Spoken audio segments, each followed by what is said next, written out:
Welcome to another episode of Mexican in the Kitchen. Today I'm making salpicon, which is basically a shredded beef salad. It's very popular in Latin America. Every country has its own recipe for this, so you can play around with it. For salpicon, we would usually use beef skirt. In this case, I don't really know what this is, because here in Finland they just sell a chunk that says beef for shredding. But let's see what happens. I bought 800 grams. I'm just cutting it into smaller pieces. I'm trying to make them kind of even. You know, we want them to cook at the same time. And after that, then we can take it to our pot.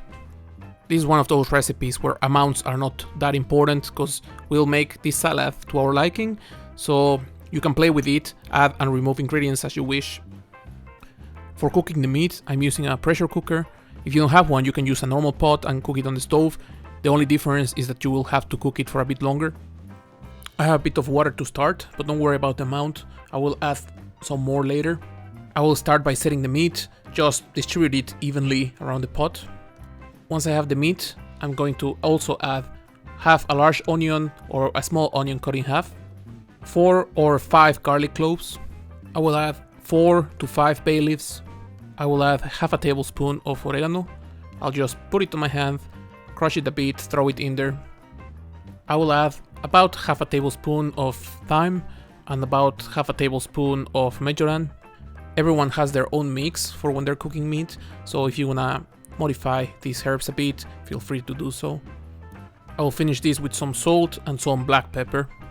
As I said before, we still need to add some more water, so I'm going to add water until it covers the meat.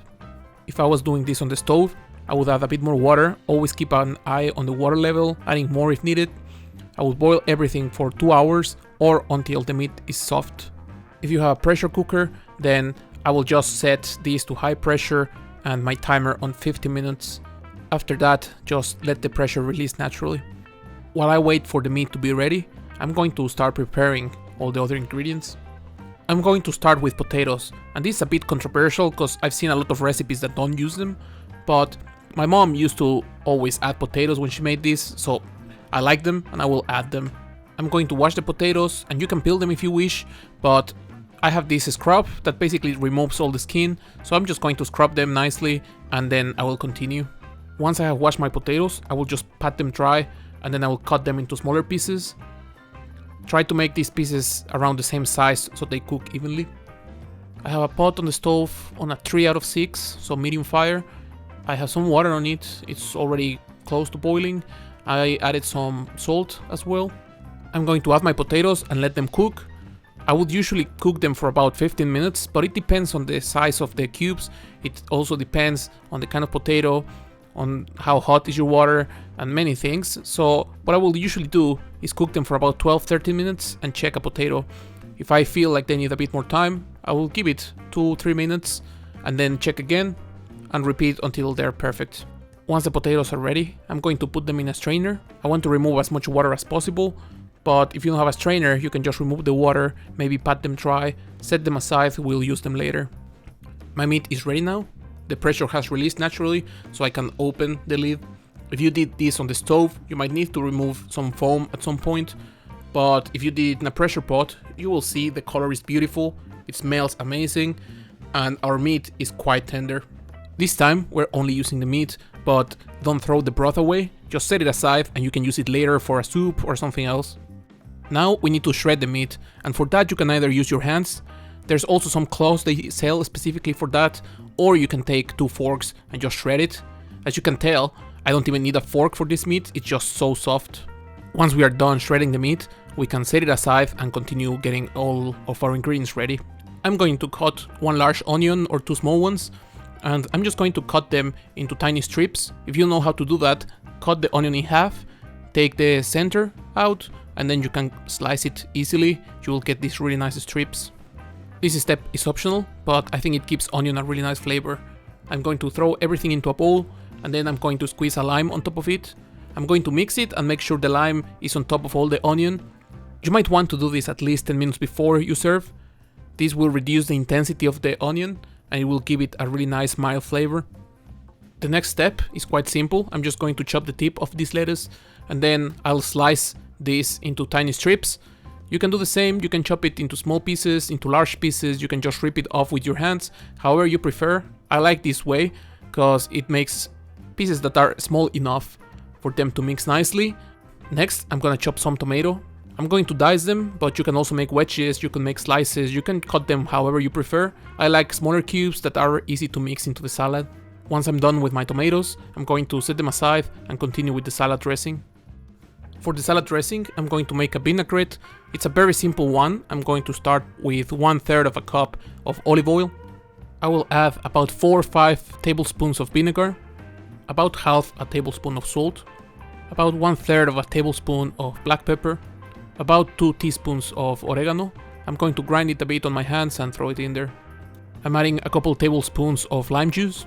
Now we have all of our ingredients in there, so I'm just going to mix, and this will be our salad dressing.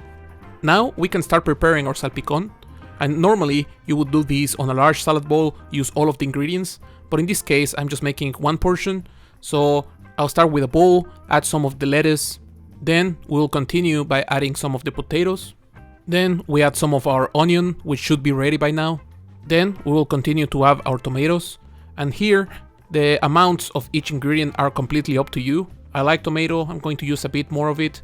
If you like potatoes more, add more potatoes. If you want more lettuce, then just go for it. Now we are also adding the shredded beef, which by now it should be at room temperature.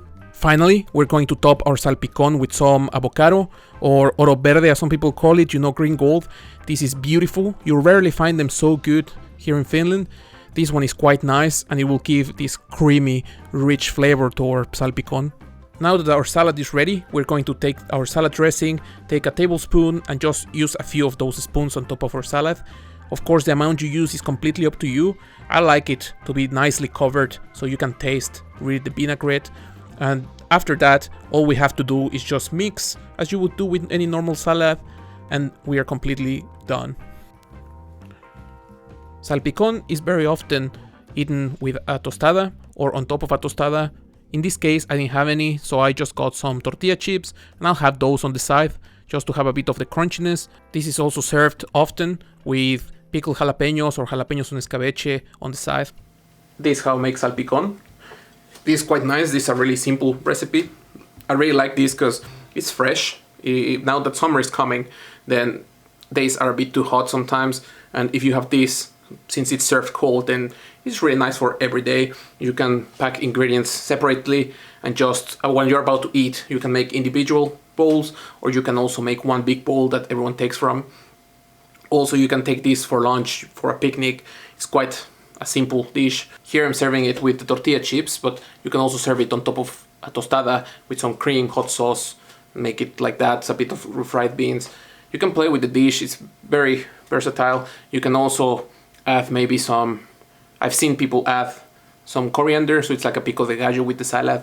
You can also add maybe some olives, cucumber, feta cheese, make it a bit of a Greek salad kind of thing.